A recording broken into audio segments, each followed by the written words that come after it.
Hi friends.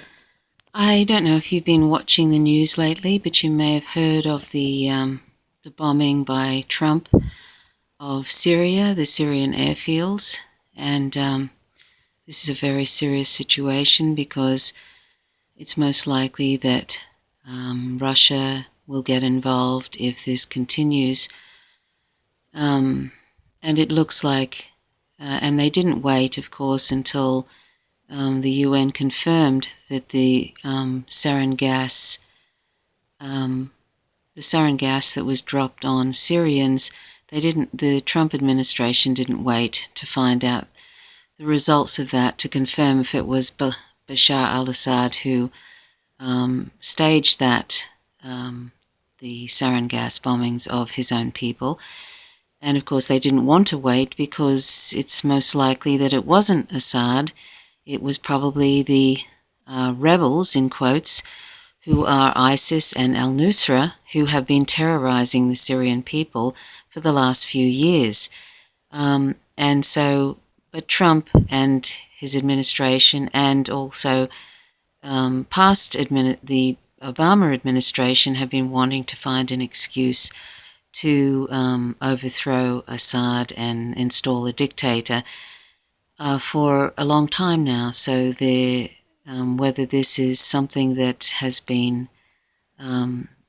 this looks like it's probably a staged thing, like the weapons of mass destruction excuse that started the war in Iraq. This looks like something like that, and I'm sure that they will find out in the future that this is something that was not done by Assad and was just used as an excuse, just like the weapons of mass destruction excuse was used to invade Iraq for oil. It was done on false pretenses, and this is probably the same thing. And I won't go into the whole reasonings why I say that. I'm going to leave a couple of links in the information section which explain all of that, but and do it a lot better than I could, a lot more eloquently than I could explain. But this is a very serious situation, of course, and I wanted to add that the US has been overthrowing democratically elected governments for, they call it regime change, but it's really just overthrowing governments. They've been doing it now for decades, since the 50s or earlier. The US has been overthrowing democratically elected governments for decades now. In fact, they've, with the CIA's help, have overthrown 80 governments, democratically elected governments, in the last 5 or 6 decades. And this is no different. This is, once again, US empire wanting to gain hegemony in the region, and they needed some flimsy excuse, or an excuse. Of course, it's awful if and I say if, this has actually happened, this sarin gas attack. But if it has happened, if it has happened, it's terrible. But it's most likely ISIS. But this has been used as an excuse, and they've been looking for any kind of excuse, even if they have to manufacture one, to overthrow Assad, because they want to install their own dictator so that they can it helps them with their hegemony in the region, and also the resources, the oil and whatever else they can sort of steal from that country. So the thing about this particular thing, this is a bit different from Iraq in that it will involve a major nuclear power like Russia, because Russia is most likely going to get involved in this if they continue. If they try and overthrow Assad, it's most likely that Russia will get involved, because Russia knows eventually that that's what the US wants to do with them. They've been lining up tanks and troops around the Russian border for the last couple of years, and they intend to have a war on Russia. And this is just one way of involving Russia in this situation with Syria, and also Iran is next on the list because Israel has always wanted to invade Iran. So this is going to be a global war, a World War III, and it will be nuclear because the Russians have stated that they will not engage in a ground war ever since World War II, where they lost millions of soldiers. They say they will not engage in a ground war, which will mean that this will be a nuclear war, which will mean the end of us all, because it will be a nuclear winter if they release all their ballistic missiles. They could blow the world up over and over and over again. It won't be like Hiroshima and Nagasaki. They are massive nuclear weapons. So it will be devastating, and they'll be aimed at all major American cities. They'll be aimed at possibly Europe, and possibly even in the centre of Australia. There's a Pine Gap base in the centre of Australia which is providing information for drone strikes in the Middle East. That's one of the reasons that particular base has existed for decades now, Pine Gap in Australia. So who knows how many missiles will be launched if this goes nuclear. So the thing is that if they launch all their if Russia launches all their missiles, and they probably will, because the United States, even though they have troops and and tanks, etc., around the border, they also have short-range nuclear weapons that they intend to use on Russia, and they also want to try and disable their ballistic missiles before they are launched, which means that if there's even the remotest chance, even the slightest sign of something coming their way, they're likely to launch all their nuclear missiles because they know that's what the US is going to do. So this is a very serious situation, what's happened in Syria. It's been something that a couple of years ago they were trying to invade Syria, and it managed, something managed for it not to happen. But it was very serious then, but it's really, really serious now because Trump has launched 50 Tomahawk missiles to hit the Syrian air base there. And that air base is used by the Syrian army who fight ISIS and al-Nusra. So, in fact, the US, who has backed these so-called rebels, ISIS and al-Nusra, they've actually been funding them. And that's been proven through the Podesta leaked emails from WikiLeaks that Hillary Clinton knew that Saudi Arabia was funding ISIS, and she was fine with that, and the United States has been doing that. In fact, Tulsi Gabbard, who is a senator, has introduced a bill in Congress to so that the US will stop funding these so-called rebel ISIS and al-Nusra. She's actually had to introduce a bill so that the US would stop doing that. I mean, that's how far gone they are.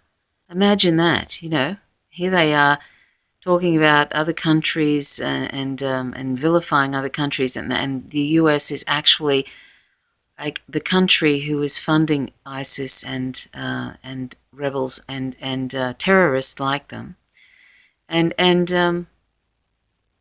it's no surprise, really. It's no surprise to me because I've been following their war crimes for quite a while now, and this is just par for the course. And if you follow independent news, you will see that they've been doing this. They've been engaged in all sorts of immoral sorts of behaviors towards other countries for a very long time now, decades. As I said, 80 countries, their governments have been overthrown by the US over the last 55 decades or so. And let's not forget that Obama was bombing 7 Muslim majority countries. That's 3 bombs every hour of every day of every week of every year for 8 years. And now they're trying to start a war with Russia, Iran, North Korea, and probably China. They've also been encircling China and being militarily aggressive, rattling sabers towards China. I mean, you can't keep up with how many countries the US empire is trying to either who they either are bombing or are intending to invade or bomb. I mean, you can't keep up with them. They're the greatest threat to world peace today, by far. The greatest threat. And here, the Western media are just the state's mouthpiece, basically. They just repeat whatever the state wants them to, whatever US empire wants them to. The corporate media just repeat that. That's why it's so important to follow independent news, because you will not get anything, you will not get any truth from corporate media, the Murdoch media in Australia, or any of the large corporate news sources. You won't get anything, any truth from them. They're just they're rattling the sabers along with the empire. That's what they're there for, to help the government. They're not supposed to be there. They're supposed to hold governments accountable, but it's been a long time since that's been the case. So that's why it's so important to follow independent news, and I'll leave links to some independent news sources that you can follow. And in particular, if you follow somebody who's on the ground in Syria, that's Eva Bartlett and Vanessa Beeley, and I'll leave links to them. They know really what's going on in Syria, and they're quite... they immediately sort of thought there was something wrong with this, and so did I. You know, the minute you hear, particularly when there's peace talks going on, sensitive peace talks with Syria going on, and then literally the day, literally when that's happening, this sort of thing happens, you just know that there's foul play involved and that they're trying to destabilize those peace talks and do what they've always wanted to do, which is overthrow Assad. And let's remember that most of the Syrian people want Assad in office. They're happy with him being in office at the present time. I'm not saying that he's a great leader. He's not. He's got blood on his hands, and he's very problematic too. But they are happy with him at the present time. And if he is taken out, ISIS and al-Nusra will run riot in that country, and it will become a failed state, which is exactly what the US empire wants it to be, so that they can then pillage that country of its resources and take over and install their puppet dictator. And it'll be just like Iraq. It'll be a disaster. And those poor people, the poor Syrians, and most of the population, half of the population, I think, are around 21 years old, around that age. They're actually really, really young. I mean, this is a terrible, terrible thing for that country. And they're actually, they're not in sectarian wars like the corporate media like to say they are. They're actually, it's quite a unified country. And that's why, one of the reasons why the US want to destabilize that whole country, to cause all these internal wars and create chaos, and then they can go and pillage that country and do what they did to Iraq. So this is a situation. We're on the edge of, basically on the edge of World War III if it continues on this way, and if the US continue on bombing Syria in the pretense that they're trying some sort of humanitarian cause, like the US always says that we're bombing them for humanitarian reasons. It's just nonsense. They always say that it's about humanitarian issues, but it's not. Trump said, "Oh, those beautiful babies, they gassed beautiful babies." Well, if you really cared, and if the US really cared about babies, they would care what's happening in Yemen, which they're also participating in. It's a US-backed Saudi bombing, which has been going on now for ages. The Saudis are bombing with the US's backing. The Yemeni people, one of the poorest groups in the Middle East, and now there's 2.5 million children who are suffering from a famine. 2.5 million children, and there's been one child dying every 10 minutes from a famine caused by this US-backed Saudi war. It's not even a war, really. It's an ethnic cleansing. The Yemenis they're just there. They're victims of the US's backing of the Saudis bombing Yemen. So, this is, if they, this disingenuous claim that they care about children, my goodness, what a nonsense. I mean, look what they're doing in Iraq. They've been dropping depleted uranium bombs, one bomb every 20 minutes for the last 8 years. And now many, many Iraqi mothers are giving birth to very, very deformed children from these depleted uranium bombs. This is what they do. This is what the US does. That's almost like an ethnic cleansing in Iraq. Now they're doing it in Yemen. They're also dropping depleted uranium bombs, the Saudis, in Yemen. But they've caused a massive famine. Do we hear about this in the mainstream media and the corporate media? No, we don't. So this is the depravity and the immorality. This is US empire, which is worse than Hitler, because nobody can really challenge them except for Russia, and if they do, that will be the end of it for us. I mean, this is how serious it is. It will be the end for all of us. And so we need to be out in the street and protesting, at the very least, out in the street and protesting, and also calling our representatives. If you are in other countries besides the US, I think it's a bit pointless now in the US calling. The days of strongly worded letters and calling representatives in the US is kind of over, because they're both those major parties are just war parties. They're just corrupt oligarchs in a war on both war parties, and they're all clapping their hands at this recent thing that's happening in Syria, really. They want to get rid of Assad so that they can go in and pillage that country and create a failed state, just like with Iraq.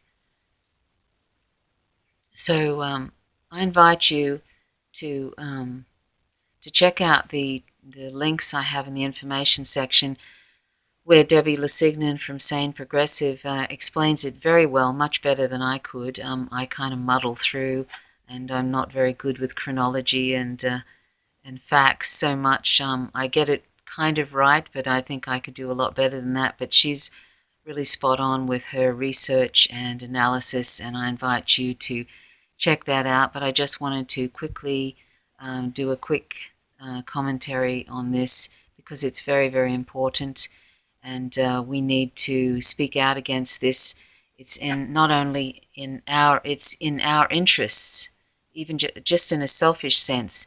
It's in our interests to protest this strongly and call our representatives in our countries and say, please do not support this warmongering for hegemony and resources in the Middle East. It has to stop.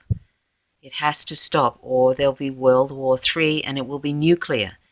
So please do what you can to protest this in a nonviolent way, of course, because we are at the point now where the United States government is mad with power. They literally are insane with power. They are starting wars left and right without any Congress approval. They're supposed to be getting congressional approval, but they don't. When they're not directly attacked and they start a war with somebody, they're supposed to get Congress approval, and they don't. They're just doing whatever the hell they want, and unfortunately there is really nobody to challenge them anymore. That's why I say they're worse than Hitler, because they are a major power who spends a mean, they're spending $54 billion extra on their military, and it's a huge military force as it is. They're a major power, and they're almost impossible to challenge, except for Russia. And if Russia does that, it'll be nuclear, and that'll be it, as I've said. So I can't I can't overstate how dangerous this is. So we have to do what we can, and we have to care about this, because we are responsible for this if we do not speak out. We are responsible for these wars on these poor people in Yemen. If we don't speak out, we are responsible for the destruction of the Middle East and the bombing of 7 Muslim-majority countries, and we are responsible for Syria and the devastation that is about to befall them, the massacres that will happen if ISIS and al-Nusra get to take over completely. The Syrian army was actually doing fairly well. I mean, I'm not for any sort of violence, but I mean, they were trying to stop massacres, the Syrian army, and they were doing quite well. And so what does the US do? Bomb one of their air bases. So that makes it easier for the ISIS to take hold. And that's intentional, I believe. So do check out independent news like the Real News Network, like, I'll give a list. I'll give a list anyway. The Real News Network, they're getting small. Democracy Now!, not so much anymore. They're not such a great resource anymore. They are for some things, but not really. There's a bunch of different new independent news like the Empire Files and the like that you might want to check out. I'll leave a list. Okay, well, do what you can to protest this in a non-violent way. This is only going to get worse. It's only going to get worse because now the US is absolutely out of control, the US government. And if this goes nuclear, the US is going to be destroyed, and so is Russia, and the world will be in a nuclear winter, and we'll all starve to death. It's as simple as that. So thanks for listening. Bye for now.